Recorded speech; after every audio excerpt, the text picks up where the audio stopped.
ધોરણ 11 અર્થશાસ્ત્ર વાર્ષિક પરીક્ષા જે આપણી 80 માર્ક્સની લેવાની છે એનું પ્રશ્નપત્રનું પરિરૂપ એટલે કે માળખું જોવાના છે, બ્લુપ્રિન્ટ જોવાના છે. એને એક નમૂનાનું પ્રશ્નપત્ર પણ હું તમને બતાવી દઈશ કે કેવું પેપર આવશે. જો પહેલાં હેતુલક્ષી પ્રશ્ન એટલે 10 તમને વિકલ્પ પૂછાશે, દરેકનો 1 ગુણ એટલે 10 માર્ક્સ. 10 ટૂંકા પ્રશ્નો પૂછે, દરેકનો 1 ગુણ એટલે 10 માર્ક્સ. ત્યાર પછી 8 પ્રશ્નો પૂછાવાના છે, દરેકના 2 ગુણ એટલે 16 માર્ક્સ, 2 માર્ક્સવાળા. 8 પ્રશ્નો પૂછાય 3 માર્ક્સ વાળા, દરેકના 3 ગુણ છે એટલે 24 માર્ક્સ. અને 4 મોટા પ્રશ્નો જેના 5 માર્ક્સ એટલે 20 માર્ક્સ થશે, એટલે 80 માર્ક્સનું પેપર. 40% સરળ હશે, 45% મધ્યમ ને 15% કઠિન હશે. તમને બહુ વાંધો આવે નહીં. હવે ક્યાંથી શું પૂછવાનું? ટોટલ 11 ચેપ્ટર છે.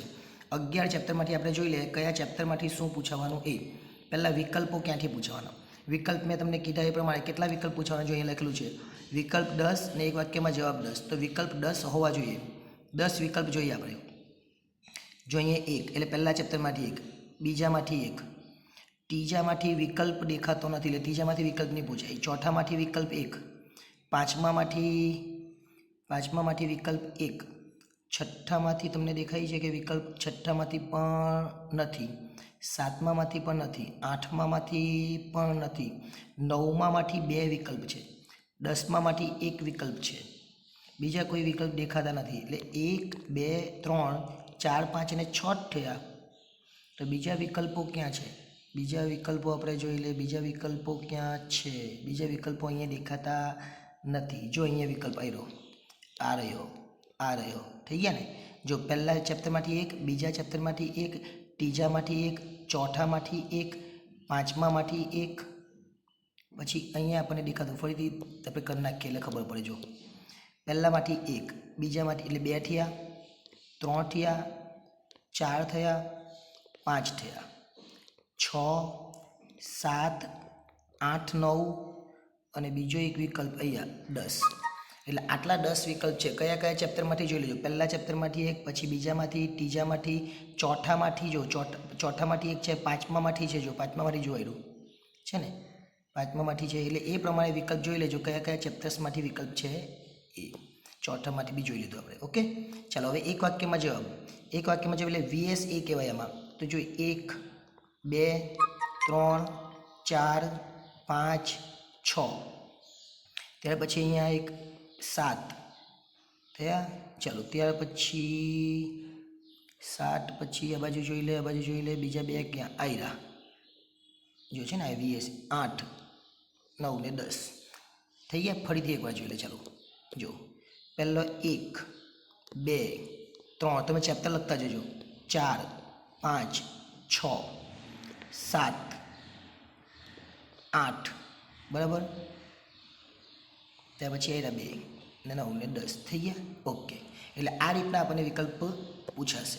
ચાલો ત્યાર પછી આપણને જે પ્રશ્નો છે આ અહીંયા પર લખેલા છે, પછી બી હું કહી દઉં. ત્યાર પછી આપણે જોઈએ જો અહીંયા પ્રશ્નો છે તે જે 2 માર્ક્સવાળા પ્રશ્નો 8 પૂછાવાના છે. તો 2 માર્ક્સવાળા પ્રશ્નો 8 ક્યાંથી પૂછાય એ પણ જોઈ લે. 2 માર્ક્સ એટલે 80. જો 1, પછી 2, 3, 4, અહીંયા 8 છે, 5, 6, 7 ને 8. પણ 2 જ્યાં ફૂલરી પાયેલી છે ને ત્યાં 8 છે. જો ફૂલરી પાયેલી જોઈ લેજો એટલે ટોટલ 8 થયા. 3 માર્ક્સવાળા બી 8 પૂછાવાના છે જેમાં LA લખેલું છે. 1 તમને દેખાય એ રીતના કરું. 1, 2, 3, 4, 5, 6, 7 ને 8. અને જ્યાં ફૂલરી છે તે 8માં. જો આ ફૂલરી છે 8માં, આ પણ ફૂલરી છે 8માં. એને 8માં 2 પૂછાય એટલે એકના 8માં 1, તમારે 2 લખવાના. સોરી 2માંથી 1 લખવાનો. ત્યાર પછી તમને પૂછાય જે મોટા પ્રશ્નો. મોટા પ્રશ્નો એટલે કે 48, 24 તો થઈ ગયું. હવે 4 મોટા પ્રશ્નો, એના એકના 5 ગુણ એટલે 20. 5 માર્ક્સવાળા આપણને કેટલા પૂછાવાના? 4 માર્ક્સવાળા 5 પૂછાવાના. સોરી 5 માર્ક્સવાળા 4. એટલે એમાં લખેલું હશે 1. અહીંયા જો આ 2 છે અહીંયા છે ને એટલે 3. બીજો એક મોટો પ્રશ્ન આવ્યો આ રહ્યો એટલે થઈ ગયા. એક આ રહ્યો, અહીંયા 2 એટલે 3 ને 1 4 એટલે 5 માર્ક્સવાળા 4 થઈ ગયા. એટલે પૂરું. હવે અહીંયા પણ તમે આ સ્ક્રીનશોટ પર લઈ લેજો. આમાં હું તમને સમજાવી દઉં એટલે તમને ખબર પડી જશે. આ વિભાગ A કયા કયા ચેપ્ટરમાંથી પૂછાય? પહેલા ચેપ્ટરમાંથી એક, બીજા ચેપ્ટરમાંથી એક, ત્રીજામાંથી એક, પાંચમામાંથી બે, સાતમામાંથી એક, 9 અને 10માંથી 2. એટલે આ રીતના જોઈ લેજો.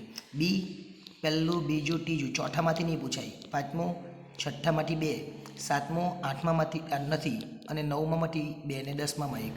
એટલે આ રીતના જોઈ લે તો બી તમને વાંધો નહીં આવે. જો સી વિભાગ ક્યાંથી પૂછાય? બીજામાંથી એક, ત્રીજામાંથી એક, ચોથામાંથી 2, પાંચમામાંથી 2 પર 1 લખવાનો, છઠ્ઠામાંથી 2 પર 1 લખવાનો, અને આઠમામાંથી 2.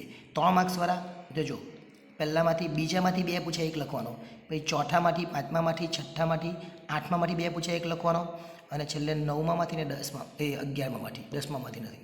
અને ત્યાર પછી 5 માર્ક્સવાળા 1, 2, અહીંયા 3 અને 4. અને આ જે ફૂલ ટ્રી છે એની જગ્યાએ 8માં આવશે. હવે આપણે નમૂનાનું પ્રશ્નપત્ર જોઈએ એ પહેલાં કેટલા માર્ક્સનું છે દરેક ચેપ્ટરમાંથી એ પણ જોઈ લઈએ. જો ચેપ્ટર નંબર 1 છે એમાંથી 5 માર્ક્સનું, 7 માર્ક્સનું, આ રીતના આ પેપરનું માળખું રહેશે. અને કેટલા માર્ક્સનું છે એ પણ તમે જોઈ લીધું. હવે પેપર કેવું રહેવાનું છે? નમૂનાનું પ્રશ્નપત્ર. જો પહેલાં 10 વિકલ્પો આપણે વાત કરીએ, આ વિકલ્પો ખૂબ જ અગત્યના છે. એકવાર જોઈ લો, આપણે ફરીથી જ્યારે આઈએમપી આપીશું ત્યારે પણ જોઈશું. ત્યાર પછી બીની અંદર વૃત્તાંશ આખું ત્યાં તો 12મામાં ત્યાં પૂછાયેલું, અને કેટલા છે? 10 પ્રશ્નો છે. ત્યાર પછી સીની અંદર તમે જુઓ, સીની અંદર 8 પ્રશ્નો, પણ 25ની 8માં 25 છે. જોઈએ 25ની 8માં 25 અને 26ની 8માં 26, 25માં 25 ને 26માં 26 8માં, 30ની 8માં 30 8 પ્રશ્નો, અને 34ની 8માં 34 એ પણ જોઈ લેજો. ઈની અંદર કેટલા પ્રશ્નો? તો 37ના 8માં 37 અને 40ના 8માં 40. એટલે 37, 38, 39 ને 40 ટોટલ 4 પ્રશ્નો પૂછાવાના છે. એટલે આ આપણું એક આખું માળખું રહ્યું અને નમૂનાનું પ્રશ્નપત્ર છે. કોઈ પણ જગ્યાએ મુશ્કેલી જાય તો કોમેન્ટ કરજો, જેથી કરીને તેનો જવાબ આપવાનો પ્રયત્ન કરીશ. આભાર.